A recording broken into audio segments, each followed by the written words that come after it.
പ്രിയമുള്ളവരെ, ഈ കാഴ്ച കണ്ടില്ലേ? മനസാക്ഷിയുള്ള ഒരു മനുഷ്യന് സഹിക്കാൻ പറ്റുന്നതാണ്. ഒരു പാവപ്പെട്ട അമ്മ ഉണ്ടോ, ജീവന് വേണ്ടി അവിടെ കിടന്ന് വിളിച്ചു പോവുകയാണ്. ആരാണ് ഇതിൻ്റെ ഉത്തരവാദി? എന്താണ് ഈ അവസ്ഥ? മനുഷ്യൻ്റെ തെരുവിലിറങ്ങി നടക്കാൻ പറ്റുന്ന അവസ്ഥയാണോ മനുഷ്യന്? കണ്ടില്ലേ, അമ്മ നിലവിളിക്കുന്നു ജീവന് വേണ്ടി. കഷ്ടം.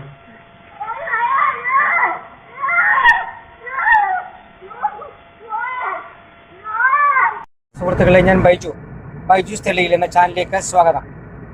ഇന്ന് കേരളം നേരിടുന്ന അതിരൂക്ഷമായ പ്രശ്നങ്ങളിൽ ഒന്നാണ് തെരുവുനായ ശല്യം.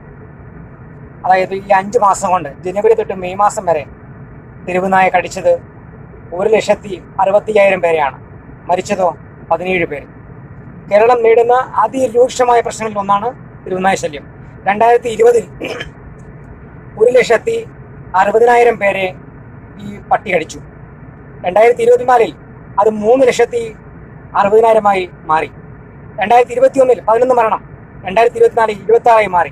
അങ്ങനെ ഓരോ വർഷവും പട്ടി കടിക്കുന്നവരുടെയും മരിക്കുന്നവരുടെയും എണ്ണത്തിൽ വർധനവ് സംഭവിക്കുന്നു. അതുകൊണ്ട് ഇതിന് അടിയന്തരമായ ഒരു നടപടി ഉണ്ടാകണം. ഈ തെരുവുനായ ശല്യം പരിഹരിക്കപ്പെടണം. ഈ തെരുവുനായെ കൊല്ലണമെന്നോ അല്ലെങ്കിൽ നശിപ്പിക്കണമെന്നോ അല്ല പറയുന്നത്. ഇതിനൊരു പരിഹാരം കാണുകയാണ് ചെയ്യേണ്ടത്. അപ്പം വന്ധ്യംകരണം നടത്തിയാൽ ഈ പട്ടിയുടെ ഒന്നും കടി കുറയാൻ പോകുന്നില്ല. അതിൽ ചെയ്യേണ്ടത് എന്താണ്? ഓരോ പഞ്ചായത്തിൻ്റെയും മുനിസിപ്പാലിറ്റിയുടെയും കോർപ്പറേഷൻ്റെയും തരിച്ചു കിടക്കുന്ന ജനവാസമില്ലാത്ത ഭൂമി കണ്ടെത്തി MP-യുടെയോ MLA-യുടെയോ പഞ്ചായത്തിൻ്റെയോ ഫണ്ട് ഉപയോഗിച്ച് ഷെൽട്ടർ പണിയുക. ആ ഷെൽട്ടറിൽ ഈ തെരുവിൽ അലയുന്ന പട്ടികളെ പിടിച്ചുകൊണ്ട് അവിടെ വളർത്തുക. ജനങ്ങളെ കടിപ്പിച്ച് പേവിഷബാധയേറ്റ് മരണത്തിലേക്ക് തള്ളിവിടുന്നത് ശരിയല്ല. ഹരിതകർമ്മസേന ചെയ്യുന്നത് പോലെ ഓരോ പഞ്ചായത്തിൽ നിന്നും, പഞ്ചായത്തിലെ കുടുംബത്തിൽ നിന്നും, അതായത് ഒരു ശരാശരി, ഞാൻ കുറഞ്ഞ കണക്കാണ് പറയുന്നത്, അതായത് ഒരു പഞ്ചായത്തിൽ ഏകദേശം 5,000-5,300 കുടുംബങ്ങൾ കാണുമെന്ന് ഉദ്ദേശിക്കുക.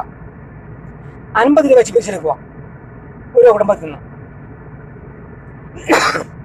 അങ്ങനെയാണെങ്കിൽ തന്നെ ഏകദേശം 2,60,60,000 രൂപ നമുക്ക് പിരിഞ്ഞു കിട്ടും ഒരു മാസം. ഒരു 6 പേരെ സ്റ്റാഫുകളെ നിയമിക്കുക. ഒരു 18,000-19,000 കൊടുത്ത് 6 സ്റ്റാഫുകളെ നിയമിക്കുക. ഈ പട്ടികളെ പിടിക്കുന്നതിനും ഫുഡ് കൊടുക്കുന്നതിനും അവരെ സംരക്ഷിക്കുന്നതിനും വേണ്ടി. ബാക്കിയുള്ള പണം, കുറച്ച് പൈസ എടുത്തിട്ട് ഒരു പിക്കപ്പ് CC എടുക്കുക പഞ്ചായത്തിൻ്റെ പേരിൽ. എന്നിട്ട് ഈ വേസ്റ്റ് ഫുഡുകൾ ഹോട്ടലിൽ നിന്നും ഈ ചിക്കൻ സെൻറ്ററിൽ നിന്നും മറ്റു നിൽക്കുന്ന ഫുഡുകൾ കളക്ട് ചെയ്ത് ഈ പട്ടികൾക്കെല്ലാം കൊണ്ട് കൊടുക്കാം.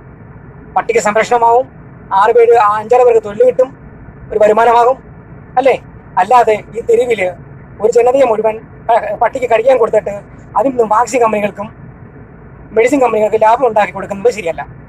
ജനങ്ങളെ സംരക്ഷിക്കേണ്ടത് ഭരണാധികാരിയുടെ ഉത്തരവാദിത്തമാണ്, ഒരു സർക്കാരിൻ്റെ ഉത്തരവാദിത്തമാണ്. അല്ലാതെ വാക്സിൻ കമ്പനികളെ കനപ്പിക്കുകയല്ല ചെയ്യേണ്ടത്. അടിയന്തരമായി ഇതിനൊരു നടപടി സ്വീകരിക്കണം.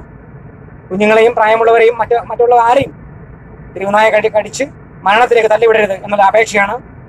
തെരുവുനായ സംരക്ഷിക്കപ്പെടണം, നമ്മുടെ ജനങ്ങൾ സംരക്ഷിക്കപ്പെടണം. ഈ പ്രശ്നങ്ങൾക്ക് ഒരു പരിഹാരം കാണണം. ഇതാ നമ്മുടെ ഒരു അഭിപ്രായമാണ്. ഇഷ്ടപ്പെടുന്നവർക്ക് ഷെയർ ചെയ്യുക, ലൈക്ക് ചെയ്യുക. തെറി പറയേണ്ടവർക്ക് തെറി പറയാം. Thank you.